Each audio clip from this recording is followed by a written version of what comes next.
He to see writes, it like he that. directs, he edits, he does music, Yes. he does art. I'm also the spot boy on my set. I work, I do everything. What is it that you don't do, is my question to you. Yes. What is it that you can't do on your set? Yeah, cooking the meal for the unit. That's Bas. the only thing I give up. I don't. Chalo, noted. But honestly, Sanjay just said, about how he was meeting the most powerful man in the entertainment business, and you have had a singularly, probably the largest singular influence on movies and entertainment across the world. And I know that the answer to this question is probably going to fill up a book. But how has the journey been for you? It's surreal. It's very surreal because I love this so much. As a fan, I am a member of the audience. I'm a very passionate member of the audience all the time. So the idea that I could even be around folks like Sanjay is amazing to me every day. So for me, the personal part of that is that I always tell people, if you really want to, be successful in what you're doing, make sure you're doing something that you really love, because the hours are terrible.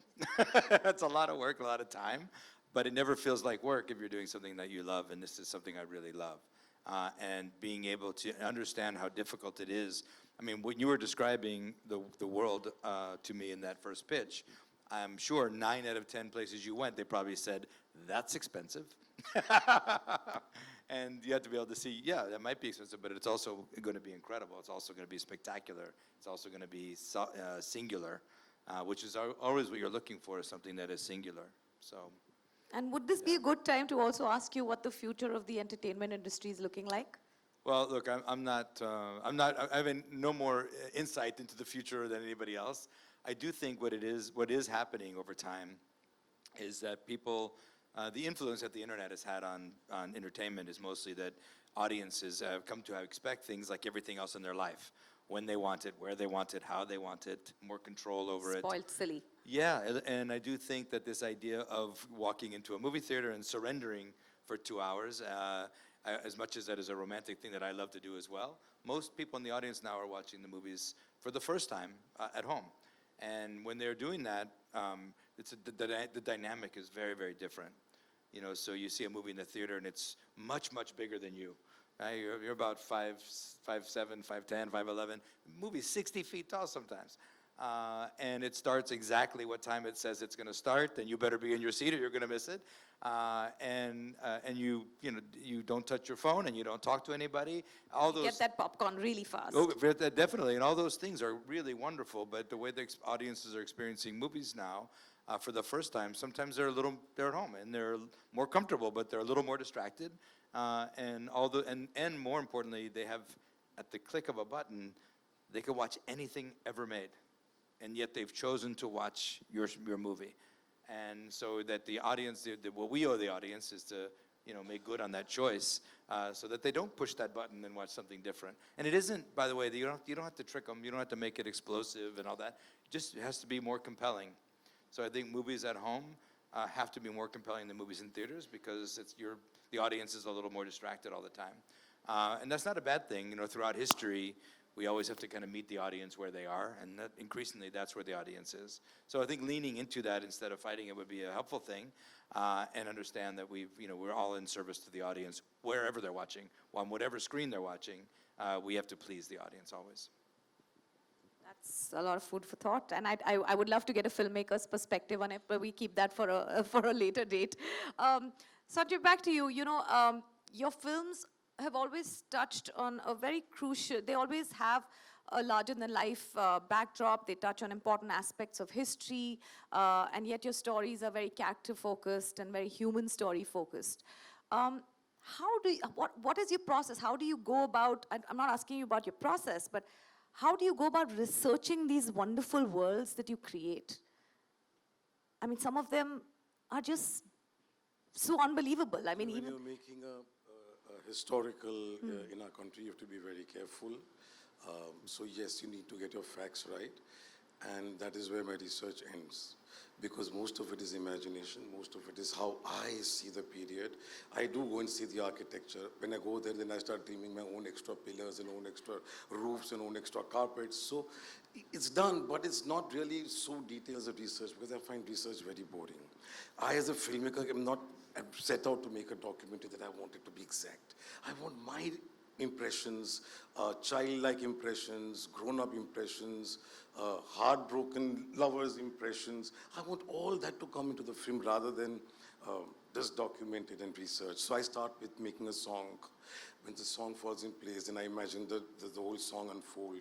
Music is a very important part of my films. A lot of people feel that every film doesn't have to have music, which is right. I mean, there are very important socially relevant films that are made. You don't need music, but I need music.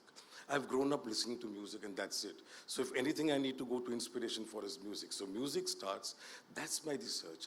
Imagination of how that music would happen, of how this woman would look, how will she talk, what is the dialogue, is the dialogue inspiring me, are the dramatic scenes inspiring me. I feel bored about people who say, you know, we did a lot of research and we put it. It's my take on it. And they are right in the way they do it, because that's how it should be done. But I feel I just start taking off. I just start So all those floating. nuances you bring to your stories and contextualize those nuances actually are all out of your imagination. Yeah, because if it's there real, then people have seen it. People have seen it in a documentary or in a series or something. This is what they've not seen. So what is Devdas like? Obviously, he's a literature character. But what is Bajirao Mastani like? They have not seen Bajirao Mastani. So I can take all the liberty to do what Bajirao, because none of them have seen him actually, because he's 300, 400 years ago. So what do I give them that makes them feel that they are seeing a film that we connect to today? This audience, as you say, has changed. 50 years ago, it would have been a different film if I had made Bajirao or Gangubai. So there is a certain modern approach to the way you make a film. The audience has to connect to it. They have to relate to this historical or a period piece. But even Gangubai, I think it was a film set in the 40s and 50s, but they related to everything. There wasn't something that I went into the exact, because I've lived in the brothels, next to the brothels for 30 years of my life, one lane away from the brothels. So I knew in and out what those lanes looked like, smelled like, what are the faces like. So I had my research, I think, and then the rest was imagination. You can't keep going and trying to copy things and make notes. Making notes bore me completely. I'm sorry I sound like a person who film students should not listen to and should not adhere to my style of filmmaking, guys. But And I bet your version of 300 years ago is way more interesting than it really was 300 years ago. Yeah, that was where I was leading. You know, he's our most treasured, you know, creative mind in our country. He's the one with the creative vision. You know, his storytelling is always something we don't expect. It's spectacular. I want to know what you think is Sanjay's unique brand of storytelling, and what's the magic that you see in his art sitting there in LA? No, I mean, besides his driver calling him.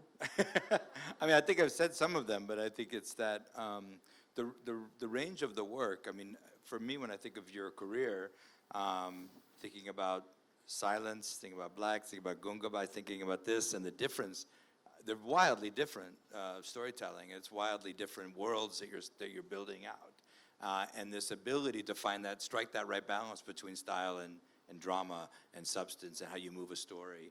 I think it's very, very, very unique. And the images you put on screen and the way that they move you emotionally, sometimes it's in a tiny step in the dance, or sometimes it's in the line of dialogue. It's subtle and it's unbelievably impactful. For as much work that goes into it, you seem to invest a lot in little movements of emotion. The thing that takes you from being a little bit sad to very sad, or a little bit excited to very excited. It's a beautiful, beautiful art form. So I think that's the thing, and that comes from all that attention to detail we talked about earlier. And from a Netflix point of view, what can we expect from Hira Mandi? I'm saying, what can we expect from Hira Mandi from a Netflix perspective, from your perspective? Look, I think that the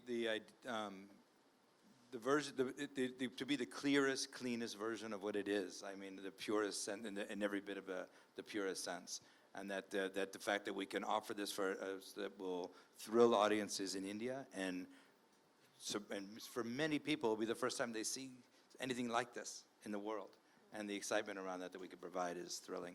Great. I'm going to ask you to give us a sort of a deeper insight into the world that you're creating. But before that, Ted, I want to ask you a last question before we kind of open the floor to a lot of people here who want to ask you so many questions.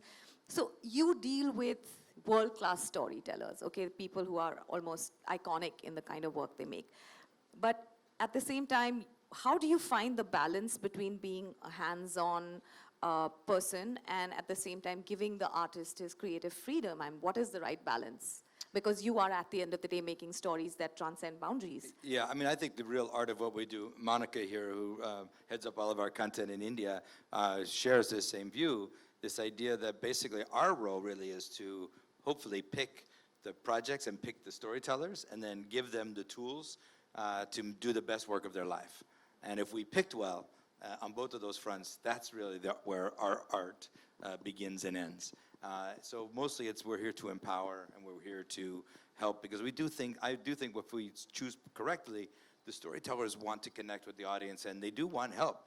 But I think it's very important that our creative executives are invited into the process because they think we bring something to the process that's helpful, not just something that says, I like this and you like that. So I think that's been the thing. At the very beginning of Netflix original programming, I didn't have any staff, so we had great creative freedom because I had no choice. I had no one to do it. But then we found that it was really helpful in that I think what artists often were frustrated by overbearing network and studio notes and overbearing creativity, really because and for me I said, let's not do that. Let's not do that. Let's see how much value we can bring to the creator, and that's really been the cornerstone of what we do. That's a dream association. Yeah. And, Sanjay, we've always noticed that in all your films, you have pretty iconic and